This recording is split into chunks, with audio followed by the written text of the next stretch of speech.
Dünən Azərbaycandakı nazirliklərin birindən maraqlı məlumat əldə edə bildim. Bir qədər maraq doğuran digər məsələləri də müzakirə etdik. İmkan olduqca onları da gələn söhbətlərdə diqqətinizə çatdıracağam.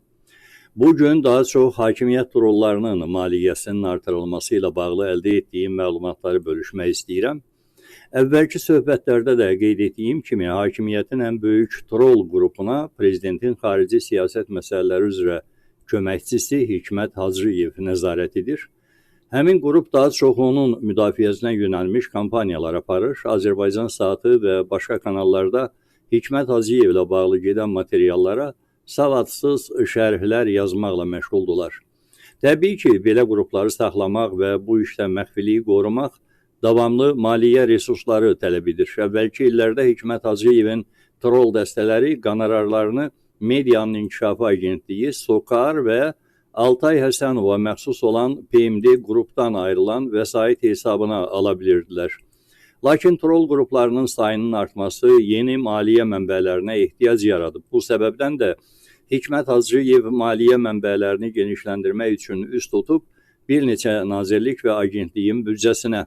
Nazirlikdəki mənbə bildirir ki, hər bir qurumun sponsorluq və ya grant, muzd vermək səlahiyyətləri mövcuddur. Bunun üçün dövlət büdcəsindən bizim kimi qurumlara 1-2 milyon pul ayrılır. Həmin vəsaiti nazirliyin fəaliyyət sahəsinə aid olan təşəbbüslərin keçirilməsinə yönəldirik deyir. Bunun üçün xüsusi tender prosedurları və maliyyələşmə qaydaları mövcuddur. Hikmət Hacıyevin tapşırığı ilə artıq bu ildən həmin vəsaitlərin taleyi başqa formada həll ediləcək.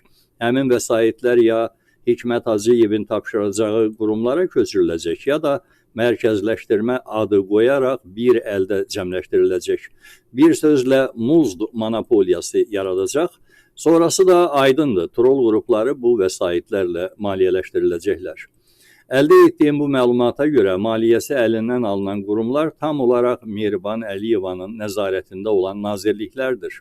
Açığı, əlbəttə düşünmürəm ki, Mehriban Əliyeva üçün bu vəsaitlərin əldən alınması o qədər də əhəmiyyət kəsb etsin. Bu vəsait onun üçün qəpik quruş olsa da Hikmət Hacıyev üçün troll yemi kimi bəs edər. Amma ortada nüfuz məsələsi də var.